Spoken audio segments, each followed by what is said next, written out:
Բարի երեկո, եթերում օրակարգի գլխավոր թողարկումն է։ Բարի երեկո, ահա թե ինչ ենք պատմելու այս թողարկմանը։ Երևանի ուղերձները Մյունխենյան հանդիպումից առաջ, չնայած Բաքուն աղավաղում է պայմանավորվածությունները, Ղարաբաղյան կարգավորման բանակցությունը այլ ընտրանք չունի։ Տարածաշրջանում լարվածության նոր օջախներն անթույլատրելի են Հայաստանի եւ Իրանի պաշտպանության նախարարների առաջին Թեհրանյան հանդիպման մանրամասները։ Լեհ լրագրողը Լապշինի հետքերով, Մաթեյչուկը պատրաստվում է ֆիլմ նկարահանել Արցախում։ Սևանում սիգի աճող վտարներ, ջերմուկում ազգային պարկ, ռուսական հիպերմարկետների ցանցում հայկական պանիր, կաբինետի տնտեսական բլոկի հաշվետվությունները։ Տուն, որ կարող է լույսը վառել, մարել, զգուշացնել վթարի մասին ու տնտեսել, տնարար նորամուծություններ Գյումրիում։ Վարորդի քմահաճույքով փոխվող չվացուցակը կկարգավորվի նախարարի անսպասելի կանգառը ավտոկայանում։ Հավի շաուրմայում ստաֆիլոկոկ մանրե, Սպիտակում 12 մարդ է հոսպիտալացվել։ Մարզադպրոցի տնօրենը նույն ինքը ըմբշամարտի և ֆուտբոլի մարզիչը ձերբակալվել է մի քանի հաստիք զբաղեցնելու և 5.6 միլիոն դրամ յուրացնելու համար։ Տան պատերի ներսում շարունակում են բռնանալ կանանց, ավանդական տնային ծեծ ու սպանություններ թվերով։ Մերկ կրծքերով շարժումը Ֆեմենը դադարեցրեց գործունեությունը, ռեպորտաժ Փարիզից։ Եվ ձերբակալությունների նոր շղթա Թուրքիայում բանտարկվել է լրագրող ու պատգամավոր։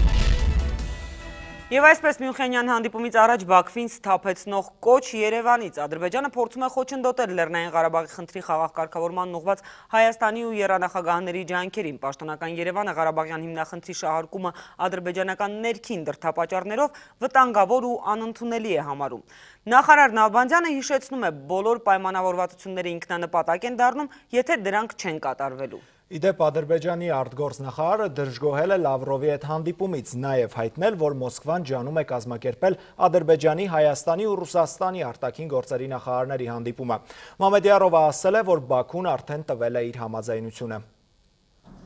Արցախի դեմ ադրբեջանական ագրեսիա ու դրան հաջորդած իրավիճակ արտգործնախարարի հետ հարցուպատասխանի հիմնական շեշտերն են։ Ապրիլից հետո Վիեննայի և Սանկտ Պետերբուրգի պայմանավորվածությունները Բաքուն այնպես աղավաղեց, որ եռանախագահողները կոչեցին այլասերում և ստիպված եղան կրկնել, պետք է անհապաղ կյանքի կոչել համաձայնությունները։ Սա է գլխավոր ուղղությունը, որով ուղղորդվում են եռանախագահները և Հայաստանը, որը ուղղված է համապատասխան պայմաններ ստեղծելուն, որպեսզի Լեռնային Ղարաբաղի հիմնախնդրի կարգավորման գործընթացը առաջ մղել։ Իսկ որն էր Չինարիում ադրբեջանական սադրանքի նպատակը։ Կասկած չկա, որ ադրբեջանական ղեկավարությունը կարող էր նման հրաման տալ, չի բացառվում նաև, որ տեղական հրամանատարների ձեռքի գործն էր։ Ինչի մասին է դա խոսում։ Խոսում է դրա մասին, որ ադրբեջանական բանակում ուղղակի բեդլամ է։ Այսինքն ինչ որ հրամանատարներ թքած ունեն իրենց ղեկավարության վրա։ Միգուցե արել են խելքը կորցրած դիվերսանտներ, տարբերակ, որ սպասելի էր Գեբելսյան հռետորաբանությունից։ Ժամանակն է եկել, որպեսզի միջազգային հանրությունը եւ առաջի հերթին եռանախագահող երկրները սթափեցնեն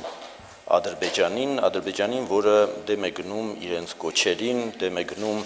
իրենց պահանջներին եւ կորցրել է իրականացության զգացմունքը։ Երևանը վերահաստատում է բանակցություններին այլընտրանք չկա։ Հակամարտության կարգավորումը պետք է լինի հայտնի սկզբունքների հիման վրա, հասնել հանգուցալուծման այնպիսի տարբերակի, որը արտգործնախարարի խոսքով կամրապնդի Արցախի ժողովրդի անվտանգությունը։ Իսկ միջնորդների առաջարկով կկայանա Նալբանդյան-Մամեդյարով հանդիպում Մյունխենյան կոնֆերանսից առաջ։ Դա կլինի թե չլինի, ես չեմ կարող հաստատել։ Եռանախագահների հետ իհարկե հանդիպումը կլինի, Ադրբեջանի նախարարի հետ կախված կլինի, թե Ադրբեջանի նախարարը ասացի ինչ խաղեր կտա։ Սա է։ Եվրամիության հետ բանակցային օրակարգի մասին Նալբանդյանն ասաց, որ նոր իրավական փաստաթղթի շուրջ քննարկումները եզրափակիչ փուլում են։ Համարյա թե համաձայնեցված է մեջբանությունը բոլոր այն դրույթների, որոնք ընդգրկված են այդ նոր համաձայնագրի մեջ, թե քաղաքական, թե տնտեսական մասով։ ԵԱՀԿ-ի հետ աշխատանքը եւս նախարարը համարում է արդյունավետ։ Երևանի գրասենյակի փակել-չփակելու հարցը առկախ մնաց անգամ Վիեննայում նիստից հետո։ Ծիծաղելի է Բաքվի պնդումը, թե Հայաստանի նախարարը այս հարցով հրավիրվել էր ԵԱՀԿ մայրաքաղաք։ Ադրբեջանի ներկայացուցիչ անկավ բավական մի խայտառակ մեկուսացման մեջ։ Ըստ արտգործնախարարի Լապշինի գործը չի կարող նախադեպ եւ խոչընդոտ լինել Արցախ այցելելու համար։ Ղարաբաղը դարձել է իսկապես մի ձգող ուժ այսպեսին։ Ինչքան նրանք ասում են, խոչընդոտում են, այնքան ավելի ռեկլամ են անում Ղարաբաղին, որ բոլորն ուզում են գնան տեսնեն։ Մայա Խաչատրյան, Տիգրան Բաբայան, օրակարգ։ Ադրբեջանը շարունակում է սպառնալ հօգուտ Արցախի կարծիք հայտնողներին, այս անգամ թիրախում է հայտնվել լեհ լրագրող Թոմաշ Մացեյչուկը։ Նա սոցցանցի իր էջում գրել է, որ իրեն փորձում են վախեցնել, բայց դա նրան չի կանգնեցնի կրկին ռուսական հեռուստատեսությամբ խոսել Արցախի խնդրի մասին։ Ռուս ռազմական թղթակցի հետ Մացեյչուկն արդեն քննարկել է Արցախի վերաբերյալ վավերագրական ֆիլմ նկարահանելու հնարավորությունը։ Ավելի վաղ Մացեյչուկը հայտնել է, որ NTV հեռուստաալիքի հանդիպման վայրը հաղորդումից հետո, որտեղ նա խոսել է Ղարաբաղում քրիստոնյա աշխարհի պաշտպանության մասին, սպառնալիքներով հաղորդագրություններ է ստանում։ Իմ պատասխանը նրանց, ովքեր ինձ սպառնալիքներ են գրում։ Արցախը մեծ հայքի մասն է եղել դեռ այն ժամանակ, երբ դուք քոչվորներ եք անգամ նախագծում չկայիք։ Ձեզ չի հաջողվի ինձ վախեցնել։ Հիշեք այս խոսքերը, գրել է լեհ լրագրողը։ Ղարաբաղյան հարցում Թեհրանի հավասարակշիռ դիրքորոշման համար Իրանի իր պաշտոնակցին շնորհակալություն է հայտնել մեր պաշտպանության նախարարը։ Վիգեն Սարգսյանը Հոսեյն Դեհղանի հետ բանակցել է տարածաշրջանային ու երկկողմ հետաքրքրության հարցերի շուրջ։ Նախարարների հանդիպումից մանրամասներ է պատմում Արթուր Գրիգորյանը Թեհրանից։ Իրանում այգաբացի 10-օրյակն է։ 79 թվականի հենց այսօրը Այաթոլլահ Խոմեյնին վերադարձավ երկիր եւ հետագա 10 օրվա ընթացքում իսլամական հեղափոխությունը վերջնականապես հաղթեց։ Երկրի պաշտպանության եւ զինված ուժերի աջակցման նախարարի խոսքով իրենց համար կրկնակի ուրախություն է հենց այսօր հայ գործընկերներին ընդունել իրենց երկրում։ Դիմավորման պաշտոնական արարողության առաջին կետում ծաղկեպսակ դնելն է անհայտ զինվորի գերեզմանին։ Իրաքի հետ 8-ամյա պատերազմի ընթացքում նաև մեր 150 հայրենակից է զոհվել, եւս 100-ն անհետ կորած է։ Ըստ կարգի Հայաստանի եւ Իրանի օրհներքերն են հնչում։ Նախարարները հարգանք են մատուցում պատվո պահակախմբին եւ սկսում բանակցել։ Օրակարգային կետերի մասին հենց իրենք գլխավոր բանակցողները մանրամասն պատմեցին ճեպազրույցում։ Քննարկվել է հարցերի երկու խումբ՝ տարածաշրջանային եւ երկկողմ։ Եվ ուրախությամբ եմ արձանագրում, որ մենք ունենք լիարժեք փոխհմբռնում կարևորագույն բոլոր խնդիրների շուրջ։ Կողմերը համակարծիք են կայունության պահպանման եւ տարածաշրջանում լարվածության նոր օջախների անթույլատրելիության հարցում։ Ես շնորհակալություն հայտնեցի իրանական կողմին Հայաստանի համար կարևորագույն մարտահրավեր հանդիսացող Ղարաբաղյան հակամարտության խնդրում հետևողական եւ հավասարակշռված մոտեցման համար, որի առանցքում դրված է լարվածության նոր օջախների չստեղծման մոտեցումը։ Հայաստանին ու Իրանին անհրաժեշտ է առավել կանոնակարգել գործակցությունը պաշտպանության ոլորտում։ Նախարար Սարգսյանը Հոսեյն Դեհղանին հրավիրել է Երևան։ Հրավերն ընդունվել է եւ այդ այցի ընթացքում էլ ծրագրվում է ստորագրել համապատասխան փաստաթղթերը։ Մունասեբաթ բին Իրան və Ərmənistan Երկու երկրների հարաբերությունները Հայաստանի անկախացումից հետո նպատակաուղղված են կայունությանն ու զարգացմանը, ընթացել են այն ուղով, որ ինքնիշխանության եւ տարածաշրջանային ամբողջականության պահպանմամբ հանդերձ հնարավորին լավ քայլեր ձեռնարկվեն հանուն հարաբերությունների առավել խթանման եւ զարգացման։ Բնականաբար դրա հիմքում հարևանությունն ու պատմական բարեկամությունն են, ասում է իրանցի նախարարը։ Բանակցություններում զգալի տեղ է հատկացվել ահաբեկության դեմ պայքարին։ Քննարկեցինք ահաբեկության դեմ պայքարում Իրանի Իսլամական Հանրապետության ներդրումը, հատկապես Հայաստանի համար չափազանց կարևոր հաշվի առնելով ստվարհայ համայնքի առկայությունը Սիրիայում։ Նախարար Սարգսյանը տեղեկացրեց նաև, որ Հայաստանը շարունակելու է մարդասիրական օգնության առաքումը Սիրիա եւ այցի առաջին օրվա արարողակարգային վերջին կետը հայկական պատվիրակության այց Այաթոլլահ Խոմեյնիի դամբարան, ծաղկեպսակ եւ հարգանքի տուրքի մատուցում։ Թեհրանից Արթուր Գրիգորյան, Հակոբ Թումանյան, օրակարգ։ Իրանի հետ տնտեսական ակտիվ գործակցության նոր փուլ կսկսվի ապրիլից, կստեղծվի հայ-իրանական ազատ տնտեսական գոտի։ Հայկական պանիրը կվաճառվի ռուսական Լենտա եւ X5 սուպերմարկետների ցանցում, տեղեկացրել է տնտեսական զարգացման եւ ներդրումների նախարար Սուրեն Կարայանը։ Իսկ Սևանում սիգի պաշարները մոտ 39%-ով աճել են, ոգևորիչ այս լուրով է կառավարությանը հաշվետվություն ներկայացրել բնապահպանության նախարարը։ Արծվիկ Մինասյանը վարչապետին զեկուցել է նաև, որ նախորդ տարի Արարատյան դաշտում հաջողվել է ջրային պաշարների կառավարման ավտովատ համակարգ ջերմուկում ազգային պարկ ստեղծել։ Մեկ այլ քննարկմամբ կառավարությունն ընդառաջ է գնացել լեռնահանքային բիզնեսին եւ խոստացել հարկային օրենսգրքի ուժի մեջ մտնելուց հետո մեղմել հարկային բեռը։ Ուղևորներին տեղափոխել միայն սարքին տրանսպորտով ու պարտադիր ստուգել վարորդների առողջությունը տրանսպորտի կապի նախարարի անակնկալ այցից Հյուսիսային ավտոկայանում հանկարծակի են եկել։ Աշխատանքային ժամին փակ բուժկետն ու տոմսարկղը նախարարին զարմացրել են։ Վահան Մարտիրոսյանը խիստ է հանձնարարել արագ վերացնել թերությունները, Երևանից մարզեր կամ արտերկիր մարդկանց տեղափոխել նորմալ տրանսպորտով։ Ուղևորահոսքի նվազում անկանոն չվացուցակ մրցույթ չանցած համարանիշներով միկրոավտոբուսներ, այլ խնդիրների ևս տրանսպորտի եւ կապի նախարարն ականատես եղավ անակնկալ այցելելով հյուսիսային ավտոկայան։ Մեքենաները համարյա դատարկ են գնում։ Ուղևորահոսք կա հատկապես ուրբաթ օրերին, երբ մարզերի ուսանողները քաղաքից գնում են շաբաթ կիրակին տանն անցկացնելու, չվացուցակները վարորդի քմահաճույքով փոխվում են, մարդիկ դժգոհում են անկանոն ուղևորափոխադրումից, այսուհետև չվացուցակները կլինեն տրանսպորտային տեսչության հսկողության տակ։ Մարդը գալիս է, ասենք աշխատանքի Երևան, ինչ որ մի տեղից,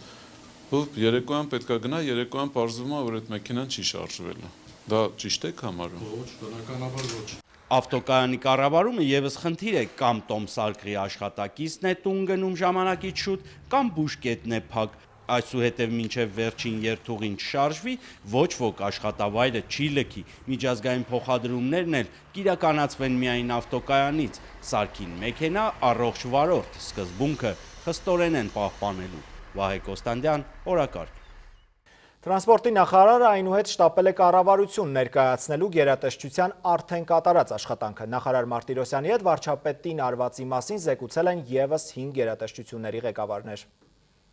Հաջողակ ֆերմերին ազգի հերոս դարձրեք, գյուղացիներին հավաքեք նրանց շուրջը և 10 տարի անց գյուղ ոլորտը չեք ճանաչի։ Վարչապետ Կարապետյանը գյուղնախարարից ակնկալում է ֆերմերային տնտեսությունների ընդլայնում։ Ինչի՞ չեք կարող պարզ ձևակերպեք, քանի ֆերմեր եք դուք ուզում, քանի ֆերմերային տնտեսություն եք ուզում 17 թվականին լինի։ Զառազան վարակը դա է ալնելու։ Մենք պետք է հաջողակ բիզնեսմեններ մեծացնենք։ Հանրապետությունում 317 հազար գյուղացիական տնտեսություն կա, 52 կոպերատիվ, դրանց հիմնական մասը արոտ օգտագործողների կոպերատիվներն են։ Բերենք ցույց տանք, որ գյուղատնտեսության մեջ կարելի է փող աշխատել, կարելի է հալալ փող աշխատել, կարելի է լավ ապրել, որպեսզի մարդիկ գան, հասկանան, կպնեն այդ մարդուն, իր տնտեսությունը գան ասեն վերսու կառավարի։ Ոլորտի առաջնահերթությունը հաջողակ ֆերմերի դասի ձևավորումն է, թվայնացումը, մեխանիզացիան և հասցեական սուբսիդիան։ Սուբսիդավորումը պետք է ալնի այն օղակին, այն կառույցին, որից խեր կա, և տրամաբանություն, որ ապագա չունի, պետք է չանենք։ Վարչապետ Կարապետյանը կրթության նախարարության թիմից ինտենսիվ, ավելի ճիշտ ագրեսիվ աշխատանք է ակնկալում։ Կառավարությունում այսօր կրթական տարվա հաշվետվություններ են լսել։ Ծախսում ենք ոչ էֆեկտիվ։ Այն գումարը, որը ծախսում ենք եւ ինչ արդյունք ունենք, անհամատեղելի են։ Ծախսում ենք ավել, քան այս արդյունքին պետք է։ Հասկանալի է, ոլորտների վրա ծախսվող գումարներն ավելի քիչ են, քան այսօրվա պահանջներն են, բայց վարչապետի խոսքով եղածն էլ արդյունավետ չի օգտագործվում։ 17 թվականին ինչ որ ծրագրավորել ենք, հստակ անում ենք։ Անում ենք շատ ագրեսիվ։ Արդյունավետ ծախսեր եւ իհարկե մատնանշելով տեսանելի նպատակը, հանձնարարել է վարչապետը այսօր կառավարական կաբինետում հաշվետվության եկած նախարարներին։ Խնդիրներն էլ պետք է ձևակերպեն պարզ, հստակ։ Սուսան Բադալյան, օրակարգ։ Ճապոնիայի վարչապետն ընդունել է հայ խորհրդարանականներին։ Սինձո Աբեն ասել է, որ Հայաստանի հետ առավել լայն համագործակցության են պատրաստ։ Խորհրդարանի ղեկավար Գալուստ Սահակյանը Ճապոնիայի վարչապետին է փոխանցել նախագահ Սերժ Սարգսյանի Հայաստան այցի պաշտոնական հրավերը։ Ներքաղաքական կյանքից Հայ ազգային կոնգրեսը համաձայնել է ապրիլին կայանալիք խորհրդարանական ընտրությունների ժամանակ ընտրատեղամասերում տեսախցիկների տեղադրմանը։ Այս մասին Պանորամայեմին տեղեկացրել է հանձնաժողովի դաշնակցական անդամ Համլետ Աբրահամյանը։ Ավելի վաղ հանձնաժողովի նիստում հակահամաձայնություն չէր տվել եւ ասել էր, որ վերջնական պատասխան կտա քննարկելուց հետո։ Հիմա էլ տրվել է բանավոր համաձայնություն, ինչի մասին փաստաթուղթը կստորագրվի առաջիկայում։ Շարունակելով ներքաղաքական թեման, ՀՀԿ նախկին փոխնախագահ, նախկին վարչապետ Հովիկ Աբրահամյանը հանրապետական կուսակցությունից դուրս գալու դիմում է ներկայացրել։ Այս մասին օրակարգին ասել է ՀՀԿ խոսնակ Էդուարդ Շարմազանովը։ Սպիտակում 12 մարդ է թունավորվել արագ սննդի կետում պատրաստված հավով շաուրմայից, նրանցից 3-ին 2 անչափահասների և նրանց մորը տեղափոխել են Վանաձորի ինֆեկցիոն հիվանդանոց, մյուսները բուժումը շարունակում են Սպիտակում։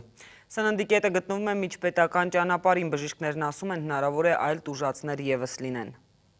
Սպիտակի բժշկական կենտրոն հունվարի 27-ից սկսած նույն ախտանիշներով հոսպիտալացվել են 1 տասնյակից ավելի բնակիչներ։ Ախտորոշումը սննդային ծանր թունավորում, երկուսը երեխաներ են։ Բոլոր հիվանդների վիճակը բավարար է, արդեն դոստորումներ ունենք, ներկա պահին մեր մոտ բաժանմունքում 6 հիվանդ է բուժվում եւ 3 հիվանդ ինֆեկցիոն հիվանդանոցում։ Նրանք բոլորը նույն օրը Սպիտակի կենտրոնական հրապարակում թեժ կրակ կոչվող արագ սննդի կետից գնել եւ կերել են հավի մսով շաուրմա։ Ժամը 1-ի կողմերը 1 անցքից կերել է, մինչեւ 3-ը չեն դիմաց։ Հոսպիտալացվել է 12 մարդ, մեկն արդեն դուրս է գրվել։ Մյուսները շարունակում են ստանալ բուժօգնություն։ Քանի որ սննդի կետը գտնվում է Բանուկ ճանապարհի եզրին, չի բացառվում, որ նույն շաուրմայից օգտված լինեն նաեւ այլ մարդիկ։ Հիվանդությունների վերահսկողության եւ կանխարգելման ազգային կենտրոնի լոռու մասնաճյուղի ղեկավար Անժելա Հովհաննիսյանն ասաց, որ այցելել են թե հիվանդանոց եւ թե սննդի օբյեկտ, վերցրել են փորձանմուշներ սննդից եւ ուղարկել Երևան։ Թեև պատասխանը կլինի վաղը, բայց ակնհայտ է, որ պատճառը ստաֆիլոկոկ մանրեն է։ Թեժ կրակ սննդի օբյեկտի աշխատանքը ժամանակավորապես կասեցվել է։ Հրաչյա Պապինյան, Լիլիթ Յոլչյան, օրակարգ։ Ձերբակալվել է Մարալիկի մարզադպրոցի տնօրենը, նա իր ղեկավարած կրթօջախում ինքն իրեն ձևակերպել է որպես հունահռոմեական ըմբշամարտի մարզիչ եւ վերջին 3 տարում իր անվամբ դուրս գրել ավելի քան 1.6 միլիոն դրամ։ Բացի այդ, նաեւ ազատ ոճի ըմբշամարտի ու ֆուտբոլի մարզիչների համար նախատեսված աշխատավարձերը յուրացրել է մոտ 4 միլիոն դրամի չափով։ Դատախազի ցուցումով դպրոցի տնօրենը ձերբակալվել է հափշտակություն կատարելու փաստով։ Այժմ միջազգային լրահոսից Բարակ Օբաման միացել է Թրամփի դեմ բողոքի ցույցին, ԱՄՆ նախագահը փակել է գաղթականների մուտքը երկիր, այս քայլը ծայրահեղականություն է որակվել։ Թրամփի միգրացիոն քաղաքականությունը մտահոգում է նաև Թեհրանին։ Նպատակների ճանապարհին Թրամփը շարունակում է զարմացնել, արդեն երկրորդ հրաժարականը 1 օրում հրամաններին չենթարկվելու համար նախ պաշտոն անկարեց արդարադատության նախարարին, ապա Միացյալ Նահանգների միգրացիոն եւ մաքսային ոստիկանության ղեկավարին։ Թրամփի քաղաքականությունը ցույցերի պատճառ դարձավ Մեծ Բրիտանիայում։ Այնտեղ սակայն նրանից ինչքան բողոքող կա, այդքան էլ պաշտպան։ Մեծ Բրիտանիայի խորհրդարանի կայքում Թրամփի միացյալ թագավորություն մեկնելու օգտին ստորագրողների թիվը հատել է 100,000-ի շեմը եւ շարունակում է աճել։ Անգլիացիները Միացյալ Նահանգների նոր նախագահի հետ համակերպվում են, իսկ Իրանը հայտարարում է խոստացված պատժի մասին։ Ահա մեր պատասխանը ներգաղթյալային քաղաքականությանը։ Մենք ամերիկացիներին չենք տրամադրի Իրան այցելելու մուտքի արտոնագիր։ Ռուսաստանը ոչ քննադատում է նորընտիր նախագահի քաղաքականությունը, ոչ էլ խառնվում Միացյալ Նահանգների ներքին գործերին։ Ռուսաստանի Դաշնության նախագահի մամուլի խոսնակ Դմիտրի Պեսկովը հայտարարել է, Մոսկվան չի մեկնաբանում Թրամփի որոշումները։ Թեև Ռուսաստանը լռում է, բայց Թրամփին միևնույն է մեղադրում են ռուսամետության համար։ Ինդիանայի նահանգի Ֆորտուեյին քաղաքում հայտնվել է Դոնալդ Թրամփի տիկնիկը, որը կախված է ծառից, ձեռքին խորհրդային դրոշ։ Իսկ ոստիկանությունը ոչինչ անել չի կարող։ Տան սեփականատերը արտահայտման ազատության իրավունք ունի։ Սոնա Աղբալյան, օրակարգ։ Թուրքական բանտում հայտնվել է հերթական լրագրողը Հունաստան փախուստի ճանապարհին ձերբակալել են հանրային հեռուստատեսության մեկնաբաններից Համզա Գույների Յոքին։ Նա հետախուզվում էր հուլիսի ռազմական հեղաշրջման գործով։ Իդեպ աշխարհում մամուլի ազատությանը հետևող իրավապաշտպան կազմակերպությունը հրապարակել է 2017-ի առաջին զեկույցը, ըստ այդմ հայկական 2 պետություններում համացանցը լիովին ազատ է, մասնակի ազատ է տպագիր մամուլը։ Freedom House-ի գնահատմամբ նույն պատկերն է նաև հարևան Վրաստանում եւ Թուրքիայում, իսկ Իրանն ու Ադրբեջանը ոչ ազատ։ Ոչ ազատների շարքում են նաև Ռուսաստանը, Բելարուսը, Ղազախստանը։ Ամենաազատ երկրներն են Ֆինլանդիան, Նորվեգիան, Շվեդիան, Կանադան եւ Նիդերլանդները։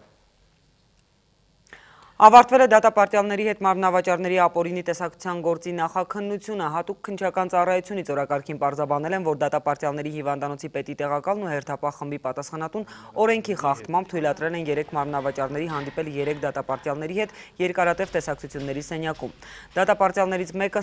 սպիդով հիվանդ է եղել, դատապարտյալների հիվանդանոց քրեակատարողական հիմնարկի պետի տեղակալը կալանավորվել է պաշտոնական դիրքի չարաշահման հոդվածով, 2 պաշտոնյային սպառնում է մինչև 4 տարի ազատազրկում։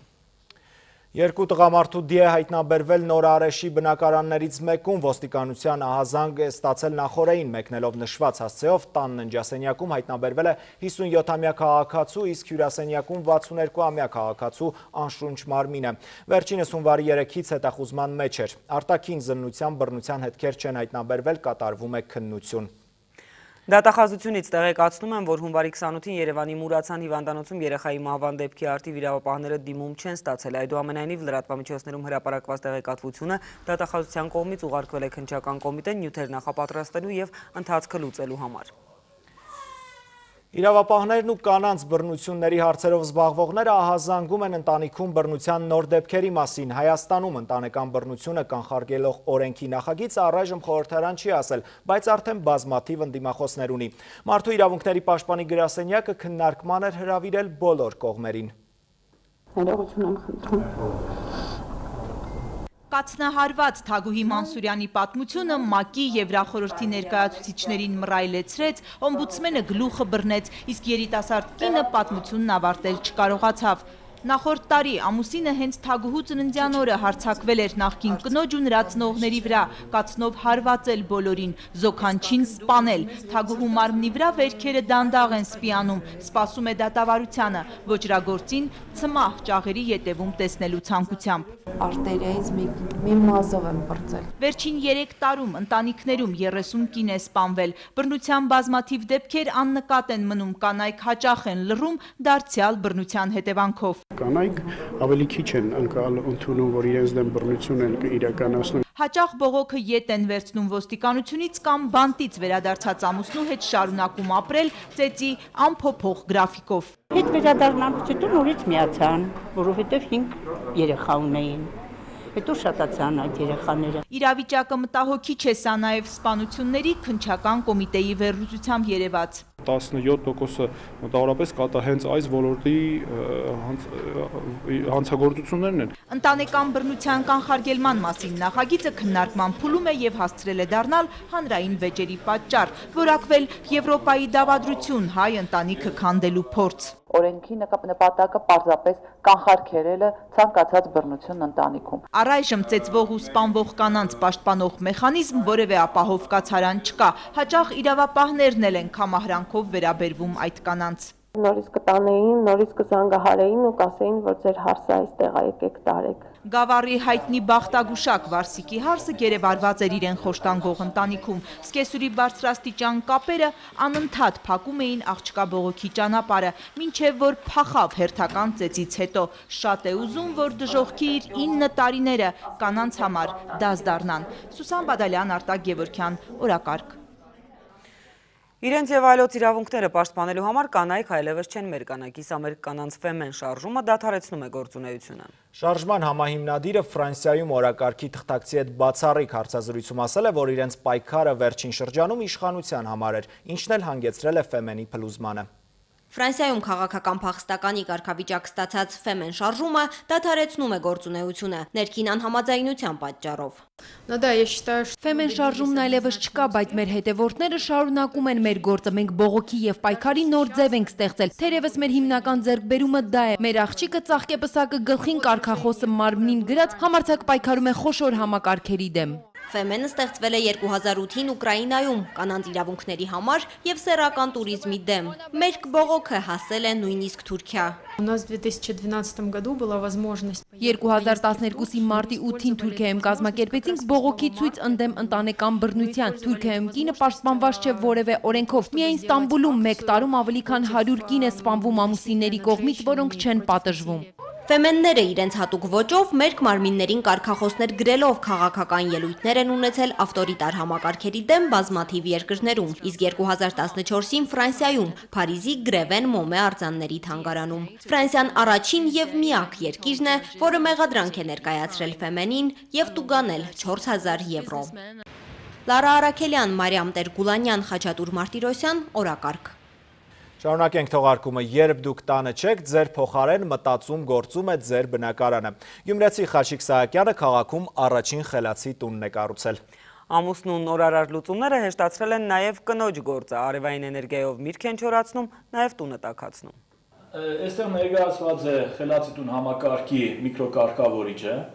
որում արդեն տեղադրված է ծրագրային ապահովումը։ Տան լույսն ու ջերմությունը համացանցի միջոցով կարող է վառել, մարել, եթե ծորակից կաթա, խողովակը վնասվի կամ գազի արտահոսք լինի, կարող է SMS-ով զգուշացնել եւ նույնիսկ փականներն անջատել ու ելի մի շարք տնային առաջադրանքներ կատարել Smart Home խելացի տուն համակարգը։ Եթե դա արտադրական ձեռնարկություն է, այնտեղ կարող է արդեն ավտոմատ կառավարման համակարգը որոշում կայացնել, ենթադրենք հրդեհաշիժման փագանը բացի։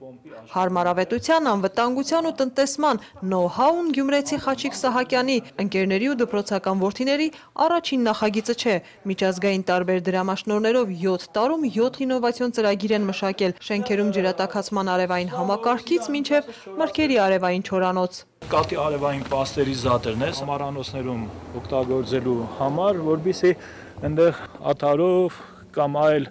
օրգանական վառելիքով չիրականացնեն կաթի պաստերիզացումը։ Մի շարք գյուտեր էլ փորձաշրջան են անցել, սպասում են իրենց ժամին։ Շատերն արդեն կենցաղում օգտակար են։ Խաչիկ Սահակյանն առավոտյան գրասենյակ դեռ չհասած հեռակառավարմամբ ջեռուցել ու լուսավորել էր սենյակը, բայց դեռ չէր ստուգել նամակներն ու ծանոթացել կառավարության որոշումներին։ Որոշումը հավանությամբ տալ կանաչ տեխնոլոգիաների, ես ինչ լավ ոդ ունեիք։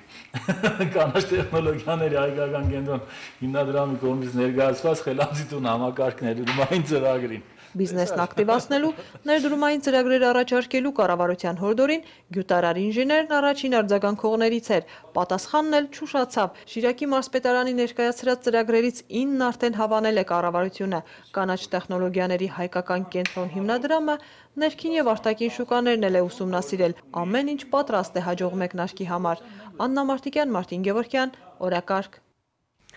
Մշակույթի նախարարությունն ունեցված կհաշվառելու աննախադեպ տարբերակ է գտել։ Նախ իմի կբերեն հանրապետությունում գործող չգործող մշակութային կառույցները, ապա ճանապարհներ կգտնեն դրանց կյանք վերադարձնելու համար։ Այդպիսով հատկապես մարզերում կաշխուժանա մշակութային կյանքը։ 73 միլիոն դրամ, որ էապես կփոխի մարզերի, անգամ ամենահեռավոր գյուղերի կյանքը։ Փյունիկ հիմնադրամի ֆինանսավորմամբ սկսվում է մշակութային կանգառ նախագիծը, որի շրջանակում 600-ից ավելի խոշոր ծրագրեր կիրականացվեն 2017-ին։ 426 օպերային եւ սիմֆոնիկ համերգներ, ներկայացումներ եւ 200 կինոցուցադրություններ, որոնք կանցկացվեն գյուղական ակումբներում, դպրոցական դահլիճներում ու բացօթյա հարթակներում։ Սա նաեւ մեզ համար հանրապետությունում արկա բոլոր հարթակները հաշվառելու հնարավորություն է, որովհետեւ մենք կարողանանք կազմել Հայաստանի Հանրապետությունում արկա մշակութային հարթակների քարտեզը։ Փյունիկը տրամադրել է նաև 2 շրջիկ կինոթատրոն, որոնք մարզեր կհասցնեն նոր ֆիլմերը։ Հիմնադրամի համանախագահը նշում է, շարունակելու են ծրագրերը անկախ քաղաքական ու տնտեսական վայրիվերումներից։ Մենք աշխատած ենք 3 նախագահներու հետ, սկսած ենք Լևոն Տեր-Պետրոսյանի օրով եւ միջև այսօր աշխատենք եւ հաջորդին ով նախագահ ադո հետ աշխատելու մենք պատրաստականություն ունենք։ Արդեն իրականացվել է 14 միջոցառում, տոմսերը վաճառվել են ընդամենը 300 դրամով, իսկ արդյունքը գերազանցել է բոլոր սպասելիքները։ Մարզային ծրագրեր են անում եւ այդ ձգտումը, այդ կարոտը, այդ անհրաժեշտությունը գիտենք, դրա համար ստեղծվեց այս ծրագիրը։ Մեկ ամսից կամփոփեն առաջին արդյունքները, բայց անկախ ամեն ինչից նախաձեռնողները փաստում են, Երևանյան մշակութային ինտերվենցիան պետք է շարունակվի մարզերում։ Նունի Ալեքսանյան, Հովանես Քիրսոյան, օրակարգ։ Հաջորդ թեմայի մասին մոլորակին առաջիկա 1 դարում գլոբալ տաքացում չի սպառնում, երկրագնդի ջերմաստիճանը էապես չի փոխվի, երաշտն ու սովը նույնպես սպառնալիք չեն։ Սա իհարկե այն դեպքում, եթե երկրի բնակչությունը հետևի կլիմայի փոփոխության մասին Փարիզյան հռչակագրի կանոններին։ Բնապահպանները համոզված են, մոլորակի կանաչը փրկելու լավագույն տարբերակներից մեկն էլ այլընտրանքային էներգիայի կիրառումն է։ Խոսքը գնում է ոչ միայն շրջակա միջավայրի 5 հիմնական բաղադրիչների՝ հող, ջուր, մթնոլորտային օդ, կանաչ տարածքներ եւ կենդանական աշխարհ, այլ նաեւ շրջապատող ամեն ինչ, ինչը կապված է մարդու բնականոն գործունեության հետ, անգամ առողջապահական խնդիրները։ Ոչ գլոբալ, բայց տաքերը հաստատ մեզ չէին խանգարի, բայց մեզ մոտ սրտերը դեռ շարունակվում են։ Այո, վաղը հանրապետության ողջ տարածքում ձյուն է սպասվում, ջերմաստիճանը փետրվարի 2-ին եւ 3-ին կնվազի 10-ից 15 աստիճանով, հասնելով ընդհուպ -30-ի։ Օրակարգներ եթերում, շնորհակալություն ուշադրության համար։ Ցտեսություն եւ հաճելի երեկո։